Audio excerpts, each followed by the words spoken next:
மாணவர்கள் மற்றும் நண்பர்களுக்கு வணக்கம். இதுவரை நம்ம ஹிஸ்ட்ரி பார்ட்டில் பார்த்தோம் அப்படின்னு சொன்னாக்கா 6th ஸ்டாண்டர்ட் ஃபுல்லாக கம்ப்ளீட் பண்ணியாச்சு. இப்போது இதுக்கப்புறம் நம்ம 7th ஸ்டாண்டர்டில் உள்ள ஹிஸ்ட்ரி டாபிக்ஸ்லாம் ஒன்று ஒன்றா கவர் பண்ணிடலாம்.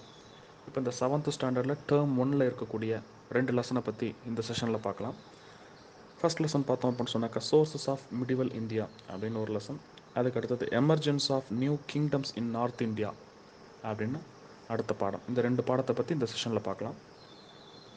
அப்போது இந்த ஃபஸ்ட் பாடத்தில் என்ன சொல்ல வராங்க அப்படின்னு பார்த்தோம் அப்படின்னு சொன்னாக்கா சோர்சஸ் ஆஃப் மிடிவல் இந்தியா. நல்லா தெரிஞ்சுக்கணும், நம்ம ஆல்ரெடி பேசியிருக்கோம் அதை பற்றி.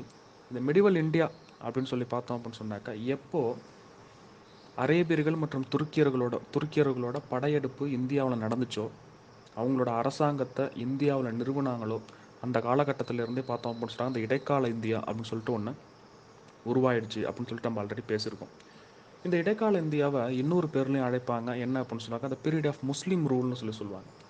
இந்த ரூல் பார்த்தோம் அப்படின்னு சொன்னாக்கா இந்த ரூலர்ஸ் பார்த்தோம் அப்படின்னு சொன்னாக்கா எந்த மதத்தை சார்ந்தவர்கள் அப்படின்னு சொல்லி பார்த்தோம்னாக்கா மேக்ஸிமம் பர்சன்ஸ் பார்த்தோம் அப்படின்னு சொன்னாக்கா இந்த முஸ்லீம் மதத்தை சார்ந்தவர்கள் தான். குறிப்பாக நம்ம எதை பற்றி பேசிகிட்டு இருக்கோம்னா நார்த் இந்தியாவை பற்றி பேசிகிட்டு இருக்கோம். அப்போ இந்த காலகட்டத்தில் முஸ்லீம் பர்சன்ஸ் அதிகமாக ரூல் பண்ணதுனால இந்த மிடிவல் இந்தியாவை பீரியட் ஆஃப் முஸ்லீம் ரூல்னு கூட சொல்லுவாங்க. சரிங்களா? இதுக்கு அடுத்த கட்ட காலத்தில் பார்த்தோம் அப்படின்னு சொன்னாக்கா ஆங்கிலேயர்கள் வந்துடுவாங்க. அதனால் ஆங்கிலேயர்கள் காலம் அப்படின்னு சொல்லிட்டு அதுக்கு அடுத்த காலம் அது நம்ம பார்த்தாச்சு. இப்போ இந்த இடைக்கால இந்தியா அப்படின்னு சொல்லி பார்க்கக்குள்ள இந்த இடைக்கால இந்தியாவில் என்னென்ன ரூலர்ஸ் பார்த்தோம் அப்படின்னு சொன்னால் ரூல் பண்ணாங்க அப்படின்ற விஷயங்கள் பார்த்தோம்னாக்கா நமக்கு எப்படி தெரிய வந்தது அப்படின்ற டீட்டெயில்ஸ் பார்த்தோம்னாக்கா இந்த லெசனில் கொடுத்துருப்பாங்க. அப்போது ஒரு சில இன்ஸ்கிரிப்ஷன்ஸ் ஒரு சில மானுமெண்ட்ஸ், ஒரு சில ட்ராவலர்ஸ், ஃபாரின் அக்கௌண்ட்ஸ் பார்த்தோம் அப்படின்னு சொன்னாக்கா ஃபாரின்லேருந்து பார்த்தோம்னாக்கா அதர் கண்ட்ரீஸ்லேருந்து, for example China, Turkey, Morocco, Portugal, இந்த வெனிஸ், இந்த மாதிரியான நாட்டிலேருந்துலாம் பார்த்தோம் அப்படின்னு சொன்னாக்கா இந்தியாவுக்கு ஒரு சில ஃபாரினர்ஸ் வந்திருப்பாங்க. அவங்களுக்கு பார்த்தோம் அப்படின்னு சொன்னாக்கா இந்த இந்திய நாட்டு அரசர்களோட அவையில் பார்த்தோம் அப்படின்னு சொன்னாக்கா ஒரு பொசிஷன் கொடுத்துருப்பாங்க. அப்போ டே டு டே அந்த அரசவையில் என்ன நடக்குது அப்படின்னு டீட்டெயில்ஸ் பூரா என்ன பண்ணுவாங்கனாக்கா அவங்க கலெக்ட் பண்ணுவாங்க. இந்த ஃபாரின் ட்ராவலர்ஸ் கலெக்ட் பண்ணி அவங்களோட அக்கௌண்ட்ஸ் பார்த்தோம் அப்படின்னு சொன்னாக்கா ரொம்ப தெள்ள தெளிவாக இந்த காலகட்டத்தில் இந்த அரசர்கள் இந்தியாவில் ரூல் பண்ணாங்க அப்படின்னு டீட்டெயில்ஸ் பார்த்தோம் அப்படின்னு சொன்னாக்கா தெள்ள தெளிவாக இருக்கின்றது. அப்போ அந்த மாதிரியான டீட்டெயில்ஸ் பார்த்தோம்னாக்கா நமக்கு ரொம்ப முக்கியம். எக்ஸாம் பாயிண்ட் ஆஃப் வியூவில் பார்த்தோம் அப்படின்னு சொன்னாக்கா என்னென்ன மாதிரியான ஃபாரின் அக்கௌண்ட்ஸ், அதோட ஆத்தர்ஸ் யார், அதுமாதிரி பார்த்தோம் அப்படின்னு சொன்னாக்கா இந்தியாவில் ஏற்றப்பட்ட ஒரு சில புத்தகங்கள், அந்த புத்தகங்களோட ஆசிரியர்கள் யார் அப்படின்ற ஃபுல் டீட்டெயில்ஸ் பார்த்தோம் அப்படின்னு சொன்னாக்கா இந்த ஒரு லெசனில் கொடுத்துருப்பாங்க. எடுத்துக்காட்டாக பார்த்தோம் அப்படின்னு சொன்னாக்கா திருவாலங்காடு இன்ஸ்கிரிப்ஷன் அப்படின்னு சொல்லுவாங்க, அல்லது திருவாலங்காடு காப்பர் இன்ஸ்கிரிப்ஷன் சொல்லுவாங்க. தமிழில் திருவாலங்காடு செப்பேடு. அப்போ இந்த திருவாலங்காடு செப்பேடில் ஒரு சில குறிப்புகள் எழுதியிருப்பாங்க. இந்த திருவாலங்காடு செப்பேடு யாருடையது, இப்போ யாரோடது அப்படின்னு சொல்லி பார்த்தோம் அப்படின்னு சொன்னாக்கா முதலாம் ராஜேந்திர சோழன் அவர்களோட குறிப்பு. இதெல்லாம் இடைக்கால இந்தியாவில் வருது இந்த அரசர்கள்லாம். இது இப்போ தென்னிந்தியாவில் நான் ஒரு எக்ஸாம்பிள் சொன்னேன். இதேமாரி வட இந்தியாவில் பார்த்தோம் அப்படின்னு சொன்னாக்கா நிறைய பார்த்தோம் அப்படின்னு சொன்னால் இந்த ட்ராவலர்ஸ்லாம் வந்திருப்பாங்க, நம்ம அடுத்தடுத்து பார்க்கலாம். அப்போ அந்தமாரி ஒரு சில இன்ஸ்கிரிப்ஷன்ஸ் பார்த்தோம் அப்படின்னு சொன்னாக்கா இந்த மிடிவல் இந்தியாவில் என்னென்ன இருந்துச்சு, அதனுடைய ஆத்தர்ஸ் யார் அப்படின்ற பக்கா லிஸ்ட் வந்துருக்கும். இந்த லெசனை பொறுத்தவரை கன்ஃபார்மாக கொஸ்டின்ஸ் உண்டு எக்ஸாமினேஷன் பாயிண்ட் ஆஃப் வியூவில். அதனால் நல்லா தெளிவாக என்ன பண்ணுங்க அப்படின்னு சொன்னாக்கா ஒவ்வொரு புத்தகங்களுக்கும் இம்பார்ட்டன்ஸ் கொடுங்க, ஒவ்வொரு கல்வெட்டுகளுக்கும் இம்பார்ட்டன்ஸ் கொடுங்க. சரிங்களா? ரைட். இப்போ நம்ம ஒரு ஓவர்வியூவாக பார்க்கலாம் அந்த லெசனை பொறுத்தவரை. இப்போ அந்த திருவாலங்காடு செப்பேடு அப்படின்னு பார்த்தோம். அதுக்கடுத்தது பார்த்தோன்னா இந்த அன்பில் செப்பேடு அப்படின்னு சொல்லுவாங்க. இதெல்லாம் யாருடையது? அப்புறம் இந்த முக்கியமாக அந்த சோழர்களோட முக்கியமான ஒரு கல்வெட்டு பார்த்தோம் அப்படின்னு சொன்னாக்கா இந்த உத்திரமேரூர் கல்வெட்டுன்னு சொல்லுவாங்க. இப்போ இந்த உத்திரமேரூர் கல்வெட்டுலாம் பார்த்தோன்னாக்கா முதலாம் பராந்தகா த ஃபஸ்ட் அவரோட கல்வெட்டு தான் பார்த்தோன்னாக்கா இந்த உத்திரமேரூர் இன்ஸ்கிரிப்ஷன் சொல்லுவாங்க. அப்போ அந்த உத்திரமேரூர் இன்ஸ்கிரிப்ஷனில் என்ன சொல்லியிருக்காங்க அப்படின்னு சொல்லி பார்த்தோம் அப்படின்னு சொன்னாக்கா லோக்கல் பஞ்சாயத்து எலெக்ஷன் அப்படின்ற ஒரு விஷயம் பார்த்தீங்கன்னாக்கா அந்த காலகட்டத்திலையும் நடந்திருக்குது. இப்போ இந்த முறையை பார்த்தோம் அப்படின்னு சொன்னாக்கா குடவோலை முறைன்னு சொல்லுவாங்க. இப்போ இந்த மாதிரியான முறையெல்லாம் பார்த்தோம் அப்படின்னு சொன்னால் உங்களுக்கே தெரியும் குடவோலை முறைன்னு என்னன்னு சொல்லிட்டு. அப்போ அந்த குடவோலை முறையெல்லாம் பார்த்தோம்னாக்கா அந்த உத்திரமேரூர் கல்வெட்டில் பார்த்தோம் அப்படின்னு சொன்னால் குறிப்பிட்டிருப்பாங்க. ரொம்ப ரொம்ப முக்கியமான ஒரு விஷயம். இன்ன வரைக்கும் இந்த லோக்கல் பஞ்சாயத்து நம்ம ஃபாலோ பண்ணிகிட்ருக்கோம். இப்போ இதெல்லாம் பார்த்தோன்னாக்கா அந்த காலத்திலே பார்த்தோன்னாக்கா லோக்கல் பஞ்சாயத்து போர்டு ரெப்ரசன்டேட்டிவை எப்படி செலக்ட் பண்ணணும் அப்படியே டீட்டெயில்ஸ் பார்த்தோன்னாக்கா தெளிவாக கொடுத்துருக்கக்கூடிய ஒரு இன்ஸ்கிரிப்ஷன் இந்த உத்தரமேரூர் இன்ஸ்கிரிப்ஷன்.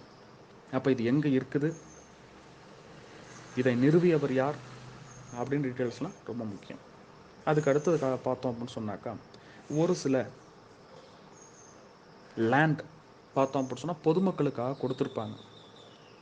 அதாவது கவர்மெண்ட்டுக்கு வரி நீங்கள் கட்ட வேணாம், ஆனால் அந்த லேண்டை பொறுத்தவரை அந்த லேண்டில் இருக்கக்கூடிய வரியை நீங்களே கலெக்ட் பண்ணி உங்களோட வளர்ச்சிக்காக நீங்கள் செலவு பண்ணிக்கலாம் அப்படின்னு சொல்லிட்டு ஒரு சில லேண்ட்ஸ் பார்த்தோம் அப்படின்னு சொன்னால் அந்த இடைக்கால இந்தியாவில் பொதுமக்களுக்கு வழங்கியிருப்பாங்க. அப்போ அந்த பொதுமக்கள்லேயே நிறைய குரூப் இருக்காங்க. அந்த குரூப்புக்கு வழங்கப்பட்ட லேண்டு அது என்ன டைப் அப்படின்னு சொல்லிட்டு பார்த்தோம் அப்படின்னு சொன்னாக்கா ஒரு பாக்ஸில் போட்டு கொடுத்துருப்பாங்க. ரொம்ப ரொம்ப ரொம்ப முக்கியமான ஒரு கொஷின் பாயிண்ட் ஆஃப் வியூவில் பார்த்தோம் அப்படின்னு சொன்னால் ரொம்ப முக்கியமான டிஎன்பிஎஸ்சியில் கேட்கக்கூடிய அடிக்கடி கேட்கக்கூடிய ஒரு கொஷின்ஸ் இது. நல்லா பார்த்துக்கணும். இந்த வேளாண் வகை அப்படின்னு சொல்லுவாங்க. இது ஒரு குறிப்பிட்ட லேண்டு. அப்போ அந்த லேண்டை யார் கொடுக்குறாங்க அப்படின்னு சொன்னாக்கா பிராமணர் அல்லாத மக்கள், நான் பிராமின் பர்சன்ஸ்னு சொல்லுவாங்க. ஆக பிராமின்ஸ் இல்லாமல் இருக்கக்கூடிய மக்களுக்காக கொடுக்கப்பட்ட ஒரு நிலம். இந்த நிலத்திலேருந்து வரக்கூடிய வருவாயை பார்த்தோம் அப்படின்னு சொன்னாக்கா இவங்க எடுத்து என்ன பண்ணலாம் அப்படின்னு சொன்னாக்கா இவங்களோட வளர்ச்சிக்காக, இவனோட கம்யூனிட்டி வளர்ச்சிக்காக பார்த்தோன்னாக்கா செலவு பண்ணிக்கலாம். இது யார் கொடுக்குறா சார் அப்படின்னு சொல்லி கேட்டிங்கனாக்கா அந்த இடத்துல குறிப்பிட்ட ராஜா என்ன பண்ணுறாரு அப்படின்னு சொன்னாக்கா இந்த லேண்ட் டைப்பை வந்து பிரித்து இந்த மக்களுக்கு கொடுத்துட்றது. இது வந்து கவர்மெண்ட்டுக்கு வந்து ரெவன்யூ கொடுக்க வேண்டாம், ஆனால் உங்களோட வளர்ச்சி, உங்களோட கம்யூனிட்டி வளர்ச்சிக்காக நீங்கள் வைத்துக்கொள்ளலாம் அப்படின்னு கொடுக்கப்பட்ட ஒரு சில லேண்ட்ஸ். சரிங்களா? அப்போ டைப் 1 பார்த்தோம் அப்படின்னு சொன்னாக்கா வேளாண் வகை ஃபார் நான் பிராமின் பர்சன்ஸ், பிராமணர் அல்லாத மக்களுக்காக கொடுக்கப்படுகின்ற ஒரு நிலம். அடுத்தது பார்த்தோம் அப்படின்னு சொன்னால் பிரம்மதேயம் அப்படின்னு சொல்லுவாங்க. அப்போ அந்த பிரம்மதேயம்லாம் பார்த்தோம் அப்படின்னு சொன்னால் குறிப்பிட்ட இந்த பிராமின் மக்களுக்காக கொடுக்கப்பட்ட ஒரு நிலம். அடுத்தது பார்த்தோம் அப்படின்னு சொன்னாக்கா சாலபோகம் அப்படின்னு சொல்லுவாங்க. இப்போ சாலபோகம்னா என்ன அப்படின்னு சொன்னாக்கா இந்த கல்வி நிறுவனங்களுக்காக கொடுக்கப்பட்ட ஒரு நிலம் அப்படின்னு சொல்லுவாங்க. ஃபார் எஜுகேஷனல் பர்பஸ் இந்த லேண்டை பார்த்தோம் அப்படின்னு சொன்னாக்கா அந்த எஜுகேஷன் டெவலப், ஃபார் எக்ஸாம்பிள் ஒரு ஏதோ ஒரு யூனிவர்சிட்டி இருக்குது அந்த இடத்துல, இல்லை ஏதோ ஒரு கல்வி வளர்ச்சிக்காக உதவி செய்கின்ற ஒரு இன்ஸ்டியூஷன் ஏதோ ஒன்று இருக்குது அப்படின்னு சொன்னாக்கா அவங்களுக்கு இந்த லேண்டை கொடுப்பாங்க. அப்போ அந்த லேண்ட்லேருந்து வரக்கூடிய வருவாயை எடுத்து இவங்களோட கல்வி வளர்ச்சிக்காக இவங்க பயன்படுத்திக்கலாம். அப்படி கொடுக்கப்படுகின்ற லேண்டு பார்த்தோம் அப்படின்னு சொன்னாக்கா சாலபோகம் அப்படின்னு சொல்லுவாங்க. அடுத்தது பார்த்தோம் அப்படின்னு சொன்னால் தேவதானம். இப்போ இதெல்லாம் பார்த்தோம் அப்படின்னு சொன்னால் கோயில்களுக்காக கொடுக்கப்பட்ட நிலங்கள். அடுத்தது பார்த்தோம்னாக்கா பள்ளிச்சந்தம்னு சொல்லுவாங்க. இப்போ அந்த பள்ளிச்சந்தம்லாம் பார்த்தோம் அப்படின்னு சொன்னாக்கா இந்த சமண சமய நிறுவனங்களுக்கு, ஃபார் எக்ஸாம்பிள் இந்த ஜெயினிஸ்ட் மாங்ஸ்லாம் இருக்காங்க இல்லையா, அவங்களுக்கு பார்த்தோம் அப்படின்னு சொன்னாக்கா அவங்களோட மதத்தை பரப்புவதற்காகவும் மதத்தை வளர்ப்பதற்காகவும் கொடுக்கப்பட்ட ஒரு நிலம் தான் என்னென்னு சொல்கிறாங்க பள்ளிச்சந்தம் அப்படின்னு சொல்லுவாங்க. இப்போ என்னடா பள்ளின்னு இதில் வந்துருச்சு, அப்போ இது வந்து கல்வி நிறுவனங்களுக்காக கொடுக்கப்பட்டதா அப்படின்னு உங்களுக்கு டவுட் வரும். கிடையாது. இந்த பள்ளிச்சந்தம் அப்படின்றது பார்த்தோம் அப்படின்னு சொன்னாக்கா அந்த சமண சமய நிறுவனங்களுக்காக கொடுக்கப்பட்ட ஒரு நிலம், ஒரு லேண்ட் டைப். சரிங்களா? ரைட். அடுத்தது ஒரு சில புத்தகங்களுக்கு பார்த்தோம் அப்படின்னு சொன்னாங்க நீங்கள் இம்பார்ட்டன்ஸ் கொடுக்கணும். இப்போ அந்த புத்தகங்கள் அப்படின்னு சொல்லி பார்த்தோம் அப்படின்னு சொன்னால் பெரிய புராணம், 4000 திவ்ய பிரபந்தம், தேவாரம், கீத கோவிந்தம், மதுர விஜயம், அமுக்த மல்யதா, இந்த மாதிரியான புத்தகங்களுக்கு நீங்கள் என்ன பண்ணணும் அப்படின்னு சொன்னால் இம்பார்ட்டன்ஸ் கொடுக்கணும். அப்போ அந்த புத்தகங்களோட ஆசிரியர் யார் அப்படின்னு டீட்டெயில்ஸ்லாம் தனியாக எடுத்து எழுதி வச்சுக்கணும். ரொம்ப ரொம்ப முக்கியமான ஒரு பார்ட்டாகவே இந்த லெசன் கருதப்படும். இந்த லெசனோட ஃப்ளோவே பார்த்தோம் அப்படின்னு சொன்னாக்கா ஒவ்வொரு லைனுமே ரொம்ப ரொம்ப இம்பார்ட்டன்ட். ஏன்னா நிறைய டீட்டெயில்ஸ் கொடுத்துருப்பாங்க. அதனால் தனியாக எடுத்து என்ன பண்ணுங்கன்னாக்கா இந்த புக் லிஸ்ட்டை தனியாக எடுத்து எழுதி வச்சிங்க. இடையில பார்த்தோம் அப்படின்னு சொன்னாக்கா ஒரு சில வித்தியாசமான வார்த்தைகளுடைய புத்தகங்கள்லாம் வரும். ஃபார் எக்ஸாம்பிள் தபகத் இ நஸ்ரி, தாஜ் உல்மா அசிர், தாரிகி பெரோஸ் ஷாஹி அப்படின்லாம் பார்த்தோம் அப்படின்னு சொன்னால் ஒரு சில புத்தகங்கள் வரும். இந்த புத்தகங்கள் ரொம்ப ரொம்ப முக்கியம். ஏன் அப்படின்னாக்கா இது இடைக்கால இந்தியாவில் குறிப்பாக அந்த டெல்லி சுல்தான்கள் காலம்னு சொல்லுவாங்க, பீரியட் ஆஃப் டெல்லி சுல்தான்ஸ். அப்போ அந்த காலகட்டத்தில் இருக்கக்கூடிய புத்தகங்கள், இதனுடைய ஆசிரியர் யார், இதெல்லாம் வந்துட்டு மேட்ச் த ஃபாலோயிங்கில் எப்போதும் கேட்கக்கூடிய ஒரு கொஸ்டின். ஆகவே இதெல்லாம் நீங்கள் நல்லா பார்த்துக்கணும். அதுக்கு அடுத்தது பார்த்தோம் அப்படின்னு சொன்னாக்கா ஒரு சில பயணிகள், for example Niccolo Conti, Abdul Razzaq, Domingo Paes, இவங்கெல்லாம் பார்த்தோன்னாக்கா ஃபாரின் ட்ராவலர்ஸ். இவங்களோட புத்தகங்கள் என்ன, இவங்க எந்த நாட்டிலேருந்து வந்தாங்க, அப்போ இவங்க வர்றப்போ பார்த்தோம் அப்படின்னு சொன்னாக்கா இந்தியாவில் யாரோட ரூல் இருந்துச்சு, குறிப்பாக சவுத் இந்தியாவில் யாரோட ரூல் டைமில் பார்த்தோன்னாக்கா இவங்க வந்தாங்க அப்படின்னு டீட்டெயில்ஸ் பார்த்தோன்னாக்கா நீங்கள் தனியாக எடுத்து எழுதி வச்சுக்கணும். ஓகேவா? ரைட். இதுக்கு அடுத்தது பார்த்தோம் அப்படின்னு சொன்னாக்கா அடுத்த lesson emergence of new kingdoms in north India. இப்போது இந்த நியூ கிங்டம்ஸ் அப்படின்னு சொல்லி வார்த்தை வரக்குள்ள பார்த்தோம் அப்படின்னு சொன்னாக்கா நம்ம இடைக்கால இந்தியாவில் வந்து மேக்ஸிமம் பர்சன்ஸ் பார்த்தோன்னாக்கா அந்த முஸ்லீம் ரூலர்ஸ் தான் ரூல் பண்ணாங்க அப்படின்னு நம்ம சொன்னோம். அப்போ அந்த முஸ்லீம் பர்சன்ஸ் எப்படி வந்தாங்க அப்படின்னு சொல்லி பார்த்தோம் அப்படின்னு சொன்னாக்கா இந்த முஸ்லீம் மதம் அப்படின்ற ஒன்று பார்த்தோம் அப்படின்னு சொன்னால் சவுதி அரேபியாவில் ப்ரெசன்ட் சவுதி அரேபியா இந்த இடத்துல பார்த்தோம் அப்படின்னு சொன்னால் அந்த முஸ்லீம் மதம் தோற்றுவிக்கப்பட்டது அப்படின்னு சொல்லுவாங்க. அந்த நபிகள் நாயகம் அவங்களோட வரலாறுலாம் அவங்களுக்கு தெரியும். அவங்க பார்த்தோம் அப்படின்னு சொன்னால் மெக்காலேருந்து மெதினாவுக்கு போனாங்க, திரும்ப மெக்காவுக்கே திரும்ப வருவாங்க. ஆக இந்த மாதிரியான டிரான்சிஷன்லாம் நடந்துகிட்டு இருந்த ஒரு காலகட்டத்தில் பார்த்தோம் அப்படின்னு சொன்னாக்கா முஸ்லீம் மதம் ஒரு செழித்தோங்கியது. அப்போ அந்த முஸ்லீம் மதத்தை ஃபாலோ பண்ணக்கூடிய முஸ்லீம் மத தலைவர் என்ன சொல்கிறாங்க அப்படின்னாக்கா காலிஃபா அப்படின்னு சொல்லி சொல்லுவாங்க. அப்போ அந்த காலிஃபா ரூல் பண்ணக்கூடிய இடம் எது அப்படின்னு சொன்னாக்கா காலிஃபேட் அப்படின்னு சொல்லுவாங்க. இப்போ அந்த காலிஃபேட் எங்கே இருக்குது அப்படின்னு சொன்னால் இந்த அரேபியா அப்படின்ற நாட்டில் இருந்துச்சு.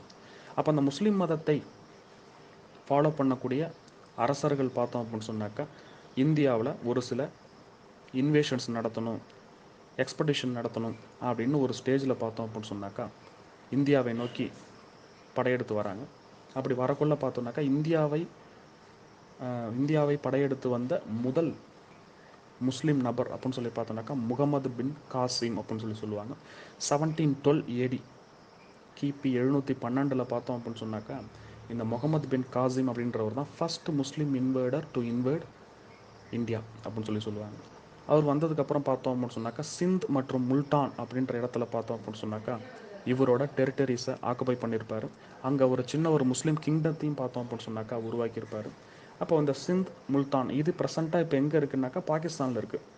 பட் இதெல்லாம் அந்த காலத்தில் பார்த்தோம்னாக்கா இந்தியாவோட ஒரு மெயினான ஒரு பார்ட்டு தான். ஆகவே இந்த சிந்த் அப்புறம் முல்தான் இது ரெண்டுமே பார்த்தோம் அப்படின்னு சொன்னாக்கா ரொம்ப முக்கியமான ஒரு இடம். அந்த இடத்துல பார்த்தோம் அப்படின்னு சொன்னாக்கா முஸ்லீம் சாம்ராஜ்யம் ஏற்பட்டிருக்கிறோம். அப்போ இவரை தொடர்ந்து பார்த்தோம் அப்படின்னு சொன்னாங்க 2 முக்கியமான நபர்கள் இந்தியாவுக்கு இன்வைட் ஆவாங்க. அவங்க ரொம்ப வரலாற்றிலே ரொம்ப சிறப்பான ஒருவர்னு கூட சொல்லலாம். ஏன் அப்படின்னு சொன்னாக்கா இந்த முகமது கஜ்னி அப்படின்னு சொல்லி சொல்லுவாங்க. இன்னொருத்தர் முகமது கோரி அப்படின்னு சொல்லி சொல்லுவாங்க. அப்போ அந்த முகமது கஜ்னி அப்படின்ற விஷயம் பார்த்தோம் அப்படின்னு சொன்னாக்கா நம்ம விளையாட்டாக சொல்லுவோம் கஜ்னி முகமது 17 முறை பார்த்தோம்னாக்கா இந்தியாவில் படையெடுத்தார் அப்படின்னு சொல்லிட்டு நம்ம விளையாட்டாக பேசுகிறது உண்டு. அப்போ அந்த 17 முறை பார்த்தோம் அப்படின்னு சொன்னாக்கா அவர் தோல்வி அடைஞ்சதுனால நம்ம நினச்சிட்டு இருக்கோம் தோல்வி அடைஞ்சதுனால அடுத்தடுத்து எக்ஸ்பெடிஷன் பண்ணார் இந்தியாவில் அப்படின்னு நம்ம நினச்சிட்டு இருக்கோம். கிடையாது. ஆக இந்த 17 முறையும் பார்த்தோம் அப்படின்னு சொன்னால் அந்த கஜ்னி முகமது இந்தியாவை சூறையாடி இங்கே இருக்கக்கூடிய செல்வ வளங்களை அள்ளிட்டு தான் போனார். அப்போ அந்த மாதிரியான டீட்டெயில்ஸ்லாம் பார்த்தோம் அப்படின்னு சொன்னாக்கா அவரோட இன்வேஷன்ஸ் அவரோட முக்கியமான இந்தியாவில் நடத்துகிற முக்கியமான எக்ஸ்பெடிஷன்ஸ் என்னென்ன எந்த இடத்துல இவர் வந்துட்டு இந்த டெரிட்டரிஸை ஆக்குபை பண்ணார் என்னென்ன டெம்பிள்ஸ்லாம் பார்த்தோம் அப்படின்னு சொன்னாக்கா இவர் இந்தியாவில் தகர்த்தார் அப்படின்ற விஷயங்கள்லாம் இந்த பாடப்புத்தகத்தில் கொடுத்துருப்பாங்க. ஃபார் எக்ஸாம்பிள் இந்த கஜினி முகமதோட முக்கியமான ஒரு எக்ஸ்பெடிஷன் அப்படின்னு சொல்லி சொன்னாக்கா இந்த சோம்நாத் டெம்பிள் எக்ஸ்பெடிஷன் சொல்லி சொல்லுவாங்க. சோமநாதர் கோயில் படையெடுப்பு. இப்போ அந்த சோமநாதர் கோயில் படையெடுப்புலாம் பார்த்தோன்னாக்கா எந்த வருடம் நடந்துச்சு, அப்போ அந்த சோமநாதர் கோயிலில் ஒரு சில விஷயங்கள்லாம் நடந்திருக்கும். அதெல்லாம் கொஞ்சம் டீட்டெயில்ஸாக கொடுத்துருப்பாங்க இந்த லெசனில். நல்லா ரொம்ப முக்கியமான ஒரு பார்ட் இது. ஆக நல்லா கொஞ்சம் டீப்பாக படிங்க. அப்போ அதுக்கப்புறம் இந்த கஜினி முகமதோட இருக்கக்கூடிய அவைக்கால புலவர்களை பற்றி ஒரு சில டீட்டெயில்ஸ்லாம் கொடுத்துருப்பாங்க. அல்பருனி, ஃபிர்தௌசி இதெல்லாம் பார்த்தோம் அப்படின்னு சொன்னாக்கா இந்த டீட்டெயில்ஸ்லாம் இந்த பாடப்புத்தகத்தில் கொடுத்துருப்பாங்க. அதெல்லாம் தனியாக எடுத்து எழுதி வச்சுக்கிறது ரொம்பவே நல்லது. கொஷின் ஏரியா இது எல்லாமே. அதுக்கு அடுத்தது பார்த்தோம் அப்படின்னு சொன்னாக்கா கஜ்னிக்கு அடுத்தது முகமது கோரி அப்படின்னு சொல்லிட்டு ஒருத்தர் வருவார். முகமது கோரி பார்த்தோம் அப்படின்னு சொன்னாக்கா இந்தியாவில் ஃபஸ்ட்டு முஸ்லீம் கிங்டத்தை ஏற்படுத்தினார் அப்படின்னு சொல்லி சொல்லுவாங்க. ப்ரெசண்ட்டாக இந்தியன் டெரிட்டரிக்குள்ளே அஜ்மீர் அப்படின்ற ஒரு பகுதியில் பார்த்தோம் அப்படின்னு சொன்னாக்கா first Muslim territory in India அப்படின்னு சொல்லி சொன்னாங்கன்னாக்கா அஜ்மீர் அப்படின்ற ஒரு இடம். அந்த இடத்துல பார்த்தோன்னாக்கா முகமது கோரி ஃபஸ்ட் முஸ்லீம் ரூலை இந்தியாவில் உருவாக்குறாரு. அப்போ இந்த மாதிரியோட மைனூட் டீட்டெயில்ஸ்லாம் பார்த்தோன்னாக்கா கொஞ்சம் இம்பார்ட்டன்ஸ் கொடுத்து கொஷின்ஸ் தான் நீங்கள் மேக் பண்ணுங்கள். அப்போ அந்த முகமது கோரிக்கு அடுத்தது பார்த்தோம் அப்படின்னு சொன்னாக்கா அவரோட முக்கியமான ஒரு ஸ்லேவ் அவர் தான் யார் அப்படின்னு சொல்லி பார்த்தோன்னாக்கா குட்புதீன் ஐபக் அப்படின்னு சொல்லுவாங்க. இந்த குட்புதீன் ஐபக் முகமது கோரி இறந்ததுக்கப்புறம் இந்தியாவின் முதல் சுல்தான் அப்படின்னு சொல்லிட்டு தன்னைத்தானே அறிவிச்சுக்கிட்டு என்ன பண்ணுறாருனாக்கா இந்தியாவில் டெல்லி சுல்தான் அப்படின்ற ஒரு விஷயத்தை ஒரு கிங்டத்தை ஆரம்பிக்கிறார். சரிங்களா? அப்போ இவர் ஆரம்பிக்கிற இந்த டெல்லி சுல்தான் அப்படின்ற பார்ட்லாம் பார்த்தோம்னாக்கா ரொம்ப இன்ட்ரெஸ்டிங்காக இருக்கும். அப்போ இடையில என்னென்ன அரசர்கள்லாம் வந்தாங்க, அப்போ அந்த அரசர் அவைகளில் இருந்த முக்கியமான அவைக்கால புலவர்கள் அவங்களாம் யார் யார், அதுக்கப்புறம் இவங்க ஆரம்பித்த இந்த டெல்லி சுல்தான் டைமில் பார்த்தோன்னாக்கா ஒரு சில டிபார்ட்மெண்ட்ஸ்லாம் ஆரம்பிச்சுப்பாங்க. ஃபார் எக்ஸாம்பிள் இரிகேஷன் டிபார்ட்மெண்ட், அடுத்தது மேரேஜ் அசிஸ்டன்ஸ் டிபார்ட்மெண்ட். இதெல்லாம் ரொம்ப முக்கியம். இந்த மாதிரியான டிபார்ட்மெண்ட்ஸ்லாம் யார் ஆரம்பித்தாங்க அப்படின்னு டீட்டெயில்ஸ்லாம் நீங்கள் கொஞ்சம் தெளிவாக எடுத்து எழுதி வச்சுக்கணும். அடுத்து டெல்லி சுல்தான்ஸ்க்கு அப்புறம் பார்த்தோம் அப்படின்னு சொன்னாக்கா இந்தியாவில் இவங்களோட அட்மினிஸ்ட்ரேஷன் எப்படி இருந்துச்சு அப்படின்றதோட இந்த 2வது லெசன் முடியும். ஆக அந்த இந்த இந்த இந்த லெசனை பொறுத்தவரை நீங்கள் எதுக்கு இம்பார்ட்டன்ஸ் கொடுக்கணும் அப்படின்னு சொன்னாக்கா முகமது கஜினி அவரோட எக்ஸ்பெடிஷன், அடுத்தது முகமது கோரி அவரோட எக்ஸ்பெடிஷன், அடுத்த டெல்லி சுல்தான்ஸ். இந்த டெல்லி சுல்தான்ஸில் இருக்கக்கூடிய dynasties, for example slave dynasty, Khilji dynasty, Lodi dynasty, Tughlaq dynasty, இந்த மாதிரி டைனாசிட்டிஸ்லாம் இருக்கும். இப்போ இந்த டைனாசிட்டிஸ்க்கெலாம் நீங்கள் இம்பார்ட்டன்ஸ் கொடுத்து என்ன பண்ணணுன்னாக்கா அடுத்தடுத்த டைனாசிட்டிஸ் எந்த வருடத்தில் ரூல் பண்ணாங்க அப்படின்ற லிஸ்ட்டு, அந்த டைனாசிட்டியில் இருக்கக்கூடிய முக்கியமான அரசர்கள் அவங்க ஏதாவது சிறப்பான ஒரு விஷயத்தை செஞ்சுருக்காங்களா. ஃபார் எக்ஸாம்பிள் இந்த அலாவுதீன் கில்ஜிலாம் ரொம்ப முக்கியம். இவரெல்லாம் ஃபஸ்ட்டு இந்தியாவில் மார்க்கெட் ரிஃபார்ம்ஸ்னு சொல்லிட்டு ஒன்று இன்ட்ரடியூஸ் பண்ணியிருப்பார். அப்போ மார்க்கெட் ரிஃபார்ம்ஸ்லாம் என்ன அப்படின்னு சொல்லி பார்த்தீங்க அப்படின்னாக்கா இட்ஸ் நாட் நத்திங் பட் இது வந்து இந்தியாவில் இந்த இன்ஃப்ளேஷன் அப்படின்ற விஷயத்தை கட்டுப்படுத்துறதுக்காக டெல்லி சுல்தான்கள் காலத்தில் அலாவுதீன் கில்ஜி பார்த்தோம்னாக்கா ப்ரைஸ் ரேட்டை ஃபிக்ஸ் பண்ணியிருப்பார். ஒரு ஒரு ஒரு ஒரு ஆர்டிக்கிள் அல்லது என்னது ஒரு சின்ன ஒரு ஒரு பொருள் வந்துட்டு இந்த விலைக்கு தான் விற்கணும் அப்படின்னு சொல்லிட்டு ஒரு ப்ரைஸ் லிஸ்ட்டை என்ன பண்ணியிருப்பார் அப்படின்னு சொன்னாக்கா அவர் வெளியிட்டிருப்பார். இதுதான் மார்க்கெட் ரிஃபார்ம்ஸ்னு சொல்லி சொல்லுவாங்க. இந்த மார்க்கெட் ரிஃபார்ம்ஸ் பார்த்தோம் அப்படின்னு சொன்னாக்கா இன்ன வரைக்கும் இந்த ஆர்பிஐ ஃபாலோ பண்ணிகிட்டு இருக்கிற ஒரு விஷயம். ஃபார் எக்ஸாம்பிள் இப்போ ஆர்பிஐ வந்துட்டு ஏதோ ஒரு ரேட்டை ஃபிக்ஸ் பண்ணுறாங்க அப்படின்னு சொன்னாக்கா என்ன பண்ணுறாங்க, இன்ஃப்ளேஷன் அப்படின்ற ஒரு விஷயத்தை கட்டுப்படுத்துகிறாங்க. இன்ஃப்ளேஷன் நடந்துச்சு அப்படின்னு சொன்னாக்கா பணம் வீக்கம் அப்படின்னு சொல்லி சொல்லுவாங்க தமிழில். அப்போ பணத்தோட வேல்யூ பார்த்தீங்க அப்படின்னு சொன்னாக்கா குறைஞ்சி போயிடும். இன்ஃப்ளேஷன் இருந்துச்சுனாக்கா பணத்தோட வேல்யூவை கட்டுக்குள்ளே வச்சுருக்கிறது அப்படிங்கிறது ஒரு மெயினான ஒரு வேலை, ஆர்பிஐயோட மெயினான ஒரு வேலை. இந்த வேலையை இந்த அலாவுதீன் கில்ஜி அப்படின்றவர், டெல்லி சுல்தான்கள் காலத்தில் வரக்கூடிய இந்த அலாவுதீன் கில்ஜி அப்படின்றவர் என்ன பண்ணியிருப்பாருனாக்கா இந்த மார்க்கெட் ரிஃபார்ம்ஸை அப்பயே பண்ணியிருப்பார். அப்போ இந்த மாதிரியான ஒரு சில அரசர்கள் பார்த்தோம் அப்படின்னு சொன்னாக்கா என்னென்ன விஷயங்கள்லாம் பண்ணியிருக்கிறாங்க அப்படின்ற ஃபுல் டீட்டெயில்ஸ் பார்த்தோம் அப்படின்னு சொன்னாக்கா தனியாக எடுத்து எழுதி வச்சுக்கிறது ரொம்ப நல்லது. அதை கொஸ்டின்ஸாக மேக் பண்ணிக்கிறதும் ரொம்ப நல்லது. ஓகேவாப்பா, தேங்க்யூ. இந்த 2 லெசனை பொறுத்தவரை வந்துட்டு ஒரு 150 கொஷின்ஸ் நீங்கள் தாராளமாக எடுக்கலாம்ப்பா. ஒரு 150 கொஷின்ஸ் இந்த 2 லெசன்லேருந்து எடுத்துருங்க. தேங்க்யூ. அடுத்த கிளாஸில் பார்க்கலாம்.